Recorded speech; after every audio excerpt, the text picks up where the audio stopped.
இன்னைக்கு தேதியில உலகத்துல இருக்கிற முக்காவாசியான சண்டைகள், பிரச்சனைகள், விலை உயர்வுக்கு காரணம் இந்த பெட்ரோல் தான். இந்த பெட்ரோலை மக்கள் ஒரு கோல்டு மாதிரி மதிப்பிடுறாங்க. அதனால பெட்ரோலோட விலை 100 தாண்டும் போது நமக்கு எல்லாருக்குமே ஒரு பயங்கரமான ஒரு கோபம் வருதுல்ல. ஆனா இதே பெட்ரோலை ஆரம்ப காலத்துல ஒரு வேஸ்ட் குப்பை, இதனால எந்த பிரயோஜனமும் இல்லை அப்படின்னு சொல்லி கடல்லையும் ஆத்துலையும் ரகசியமா கலந்தாங்க. தேவையில்லை அப்படின்னு சொல்லி எரிச்சு விட்டாங்க அப்படின்னு சொன்னா உங்களால நம்ப முடியுதா? இன்னைக்கு உலக பொருளாதாரத்தையே ஆட்டி படைக்கிற பெட்ரோல் ஆரம்ப கால வரலாறு ஒரு சூப்பர் த்ரில்லர் கதை மாதிரி இருக்கும். அது மட்டும் இல்லாம ஒரு பொண்ணு செஞ்ச காரியத்தினாலதான் இன்னைக்கு நம்ம பைக்கு கார்னு சுத்திட்டு இருக்கோம். அது என்ன கதைங்கிறத பார்ப்போம். இந்த கதை எப்ப ஆரம்பிக்குதுன்னா 1850 மண்ணை தோண்டி க்ரூட் ஆயில், கச்சா எண்ணெய் எடுக்கிறாங்க. எடுத்து அதுல மண்ணெண்ணெயை வர வச்சு அதுல தெருவிளக்குகளுக்கும் வீடுகளுக்கும் பயன்படுத்துறாங்க.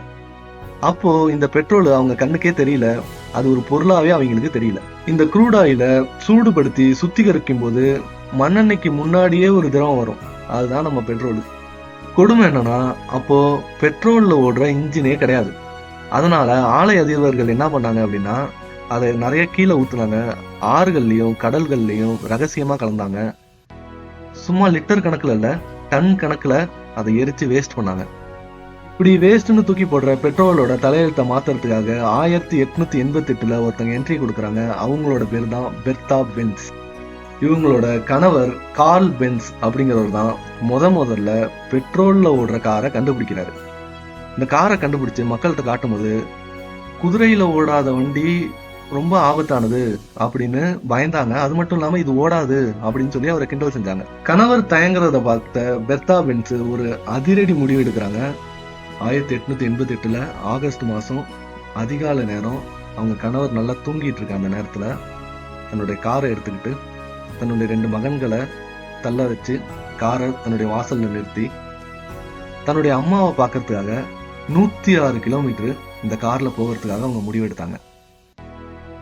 இப்ப மாதிரி அப்ப வழிநெடுக்க பெட்ரோல் பங்க் இல்லாத காரணத்தினால கிளம்பி கொஞ்ச நேரத்திலேயே அவங்களோட கார் நின்றுடுச்சு பெட்ரோல் இல்லாம. அதனால பக்கத்துல ஒரு மெடிக்கல் ஷாப் இருந்துச்சு. அந்த மெடிக்கல் ஷாப்ல இருந்து இந்த ஸ்டெயின் ரிமூவர் அப்படின்னு ஒண்ணு இருக்கும், கரையெல்லாம் போக்குறதுக்காக பெட்ரோல் யூஸ் பண்ணிட்டு இருந்தாங்க அந்த காலத்துல. அந்த மெடிக்கல் உள்ள எல்லா கரை ரிமூவரையும் வாங்கி இவங்க தன்னுடைய காருக்கு பெட்ரோலா நிரப்பிக்கிட்டு அங்க இருந்து கிளம்புறாங்க. இந்த வெய்ஸ்லாக்ல உள்ள மெடிக்கல் கடை தான் உலகத்தோட முதல் பெட்ரோல் பங்கா செயல்பட்டுச்சு. அது மட்டும் இல்லைங்க, பயணத்துல பெட்ரோல் குழாய் அடைச்சப்போ தன்னுடைய ஹேர் பின் எடுத்து அந்த பெட்ரோல் குழாயை கிளீன் பண்ணிருக்காங்க. கொஞ்ச தூரம் போனப்ப அவங்களோட பிரேக் லைனு தேஞ்சிட்டு, அதனால ஒரு செருப்பு தைக்கிறவர்கிட்ட ஒரு கட்டையை வாங்கி அதை எடுத்து பிரேக்ல வச்சு ஓட்டிருக்காங்க.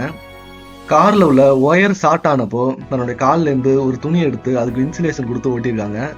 இன்னைக்கு உள்ள பிரேக் லைன் டெக்னாலஜியே அவங்க அன்னைக்கு கண்டுபிடிச்ச ஐடியாவில தான் ஓடிட்டு இருக்கு. ஒரு வழியா ஈவினிங் அவங்க அம்மா வீட்டை போய் சேர்ந்துட்டாங்க. இதை பார்த்து ஊரே ஆச்சரியப்பட்டுச்சு. ஒரு பொண்ணு இவ்வளவு தூரம் கார் ஓட்டிட்டு வந்திருக்கா அப்படின்னா இந்த வண்டி சேஃபானதுதான் அப்படின்னு முடிவு பண்றாங்க. அதுக்கப்புறம் தான் கார்ல் பென்ஸ் கண்டுபிடிச்ச இந்த பிசினஸ் பெரிய ஹிட் ஆகுது. மெர்சிடிஸ் பென்ஸ் அப்படிங்கிற நிறுவனம் இவர் தொடங்கினதுதான். ஆரம்பத்துல வேஸ்ட்னு தூக்கி போட்ட பெட்ரோல் தான் இன்னைக்கு உலக பொருளாதாரத்தை ஆட்டி படுத்திட்டு இருக்கு. பெட்ரோலுக்கே ஒரு வாழ்க்கை வரும்போது நமக்கும் ஒரு வாழ்க்கை வரும் அப்படின்ற நம்பிக்கையோட இந்த வீடியோவை முடிக்கிறேன். இது மாதிரியான உலகத்தை சுற்றி நடக்கிற இன்ட்ரெஸ்டிங்கான விஷயம் உங்களுக்கு தெரிஞ்சுக்கணும் அப்படின்னா அரேஞ்ச் ஃபிக்ஸை சப்ஸ்கிரைப் பண்ணிக்கோங்க. நன்றி.